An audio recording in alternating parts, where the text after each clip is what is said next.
Hey guys, Brian Fisher with Edge Fitness. Just want to check in with you on this Tuesday and see how are you guys doing with your New Year's resolutions. Okay? Yesterday, Monday the 4th, was that first Monday of the new year. Everyone's excited, you're ramped up, you're ready to go. Hopefully you didn't miss a Monday training session. Very important not to do that. Start your week off right. Okay? And I think a little differently maybe on New Year's. I'm not a big resolution guy. I think it's great to set goals. You have to have those. Otherwise, what are you working for? Why are you doing what you're doing? Okay, we'll get into that later in different posts as we kind of get into this new year, and you can read, watch a lot of the other posts that are going on right now of how to make this your best year ever and yada, yada, yada. How can you be better today than you were yesterday? One of the things that you need to focus on as we go through this process is we like to think want to take a nutrition over exercise approach. Think of that this way, because that might sound strange to some people that, you got to exercise to really burn your calories and work hard in the gym and go for runs and get on the bike and everything else and just work hard. Okay, great idea. You do need some hard work, but you want to work smart, yes, but you also want to work right. And putting things in the right order, doing them the right way, makes a big difference. Okay? When you think of nutrition over exercise, again, think of it this way. If you are going to go to the gym, let's say maybe you're on a 2-day-a-week plan right now, just starting off, you're new and you're committed to those 2 days. And that might be a mountainous effort to get to the gym 2 days because maybe you've never gone before, or you're exercising at home, whatever situation you're in, put yourself there. And now you're trying to make this huge leap of a change the way most people kind of go with their resolutions, which is why I'm not always a big fan of them.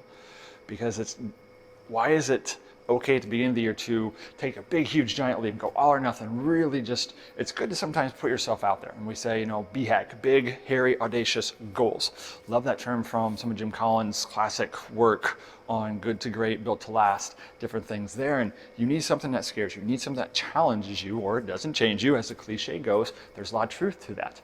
Having the right mindset of nutrition over exercise can be difficult, because when you, again, back to our example here, when you think of exercising, wherever you're doing it, at home, at the gym, of doing that, and again, maybe for you a mountainous effort is 2 days a week.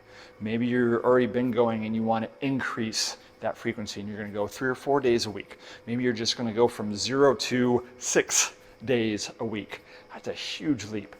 You're saying instantaneously you're going to be able to say no to all the things that used to keep you from going to the gym, because those are still there. They're still in your life. They didn't just magically disappear when it turned 2021. I'm sorry, as much as we want this year to be just magically better, that's not going to happen. It takes work. It takes taking control of the things that we can control. Again, we're ultimately not in control of things. We can only control so much. We can control our choices, our attitudes, and our efforts. To some degree, our schedules. There's a lot of those things, and again, we'll be getting into those in later posts with getting into mindset and just coming up with a actual plan, and how do you do that with making goals and having a purpose for what you're doing. When we kind of look at that nutrition over exercise mentality, some people, it's hard to do that only twice a week exercising. Once a day, twice a week. And I'm not trying to say that's not enough, because some people are going to achieve immense, awesome, great results with that. That's what they're ready, willing, and able to do. That's where you should be at that point in time. And then ideally, if you're following that path, you progress, you increase from there when you're ready, willing, and able to. Okay? And for what the cost of getting lean, or the cost of getting strong, or the cost of better performance, cost of better health. Wherever you're starting from, you have to pay a cost. You have to say yes to things you haven't said yes to in the past. You have to say no to things you haven't said no to in the past. Well, which has more power? Which has more potential? And we can isolate, just for the sake of argument, down to calories. Well, okay, let's say you go to the gym and you bust your butt and you burn, I'm going to go easy math here since I'm an easy math guy, you burn 500 calories in an hour. Wow, awesome. You do that twice a week, that's 1,000 calories deficit right there. If we keep simple math again, the estimates of 3,500 calories equal 1 pound of fat. You're less than a third of the way there. Where are those other 2,500 calories going to come from? You're only going to the gym twice a week. And that's 500 calories one time, 500 calories the next. Over the course of that week, what are you going to do? Let's say you're there for an hour each time. What are you going to do for the other 166 hours in a week? Because of the 168 hours each week. you can't go to the gym that much, especially if it's just too much to even think of going more than twice a week. So you need to have a more doable, more realistic approach to it. Nutrition over exercise. You can do more with your nutrition, start to chip away at that, make some caloric cuts there potentially based on what you do, and make some better choices or improving your choices on what you take in, as well as what you put out from an energy expenditure. And that's also where activities stack up. Not just going to the gym, but making sure that you also go for walks, you do some stretching, you do a lot of those day-to-day things, even on days where you have gone to the gym and when you don't go, to be active. You stand more instead of sit more. Huge difference in your caloric expenditure, up to 25 to even 30+%. Big difference. Okay? So making those changes to add up. Then looking at your nutrition. Okay, everyone has probably heard the adage, you can't out-eat or out-train a bad diet. You go to the gym one day for those 500 calories, you go through your favorite drive-through because life is still happening. You haven't made a plan, you don't have a strong enough why, whatever it is, to resist going through your favorite drive-through, and that familiar urge kind of comes up and you just naturally go through and you order 1,500 calories from the meal off the drive-through menu, and you put it down with that diet soda, of course, because you're being healthier, and now you just undid that training that you did for the day, and you're at a 500 calorie surplus from just that one meal with your 2 days at the gym. So nutrition has a lot of power. We can eat 2 to 3, 3 to 4, some of us 4 to 6. My wife likes to say I'm a hobbit. Maybe I am, because I do eat throughout the day. I know that works for me. Smaller doses of food is medicine, medicine throughout the day. Movement is medicine, but we can't take it as much in terms of exercise. Now again, activity, bump that up. Great thing to do. So our nutrition, we have more opportunities throughout the day, throughout the week, to make those choices, to have those wins. And if you've struggled with that in the past, that's why you're prioritizing or wanting to prioritize your exercise, your movement over nutrition. But how sustainable is that? You go to the latest, greatest class or app and it kicks your butt 6 days a week and twice on Sundays. How do you feel from that? How sustainable is that? Oh, I'm just going to do it for a little while, then I'll kind of tone it down. Well, your toning down is usually you go all the way up to the top of the cliff just so you can fall further down.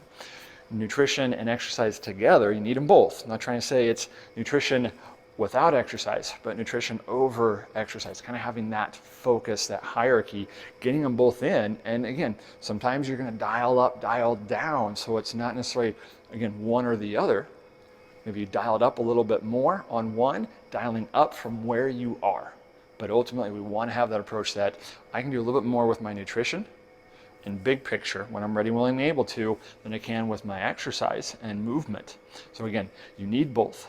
You want to find where you are, what are you ready, willing, and able to do, but ultimately work towards, hey, my nutrition can have huge impacts over the course of my day. Because now if I think, hey, if I have those 1,000 calories that I've cut, and this is all just for the sake of argument, I've got those 1,000 calories that I burned from those 2 training sessions where you really worked hard and you did a great job, great effort. You got there those 2 days. You can be consistent with that. Awesome. So you factor that in. Now you got only 2,500 instead of 3,500 calories to help you cut throughout the day. So you just say 500 calorie deficit over 7 days. Do the math. 5 times 7, or 7 times 500, 3,500 right there. Well, now you have to cut a little bit less. Right? Because those two work together, but you can still do that. Where are you going to make those cuts? It doesn't take a lot to add up to those approximately 400 calories, again, just for sake of argument, to cut the other 2,500 calories throughout the course of your week. How much alcohol have you been drinking? Those comfort foods. Where do you feel ready, willing, and able to make a change, make a cut? Maybe it's just eating mindfully. Maybe you don't even have to really change what you're eating, but how you're eating it. So nutrition isn't just calories. Nutrition isn't just carbs, fats, and protein. We're going to get into that as well with some more posts this week on just what is nutrition, why isn't it one of our 4 pillars? Well, it's huge, it's powerful, and that is a cornerstone. Each one of them are so important. They all help each other, but nutrition over exercise, having that mentality and the totality of that mentality goes a long ways just to see how powerful nutrition can be in your journey as a change maker to help you change how you've been living, to change it to wanting to live better so you can find your greater purpose with fitness, so you can give more, so you can be a little bit better than you have been within your life to do the things that you want and need to do and are called to do each day as a parent, as a worker, as a friend, as family member, as whatever roles you're playing, the many different hats we all do play, not just as business owners, we wear a lot of hats here, but you also within your life wear a lot of hats. What are things that you're ready, willing, and able to do to help you be able to do the things that you want and need to do? Nutrition over exercise, having that mentality goes a long ways. So hopefully this was helpful for you guys, and you got some information out of all that ranting and raving within there of just how great it can all be when you get things going for what you're ready, willing, and able to do to make that change. So if this was helpful, we would love for you to subscribe and share. If you've had a great experience with us, we'd love to hear about it and have you share it with your family and friends, as well as these videos, so that way we can continue to help you and others as they make their changes and take their next steps on their health and fitness journey. Have a great day, guys. We'll see you next time.